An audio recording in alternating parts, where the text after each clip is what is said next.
La ilaha illallah. Wato abin da yasa nake so nace ina son dan yi magana, ba ina son shiga cikin magana da yake ta faruwa a ƙasa bane a yanzu, ba na so, saboda kawai ƙara tayar da hankali, kuma al'umma ta riga ta zama wata iri. Abin tausayi, abin tausayi. Allah ya gyara mana, Allah ya gyara mana.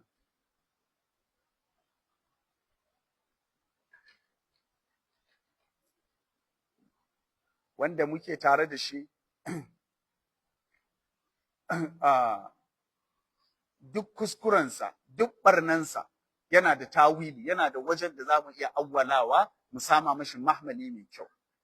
Wanda ba mu tare da shi kuma duk daidai ɗinsa, duk abin da ya yi, muna da yanda za mu yi mu juya shi mu mai da shi mara kyau. Wannan fitina tana da girma a cikin al'umma. Allah ya gyara mana. So ba na son tattauna wannan. Kuma abin da yasa ba zan tattauna din ba, saboda akwai wata magana da ba zan iya yi ban shiga ciki ba. Kuma na yi wa wasu malamai muhimmai alƙawari ba zan ƙara shiga cikin wancan maganar. To ni kuma ban san yadda zan yi in magana irin wannan ban shiga cikin, wato ban ɗaura abin a ma'aunai ba. Saboda haka dalilin wannan ba na so in tattauna tafasir. Kuma wannan yanayi ne, inna lillahi wa inna ilaihi raji'un.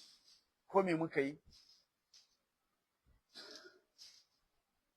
ba na jin zai isa mana uzuri wajen sayyidina Rasulullah sallallahu alaihi wa sallam. Ba na zato. Sai dai kawai mu nemi gafaran Allah subhanahu wa ta'ala, mu gyara kurakuranmu. Daga cikin kurakuranmu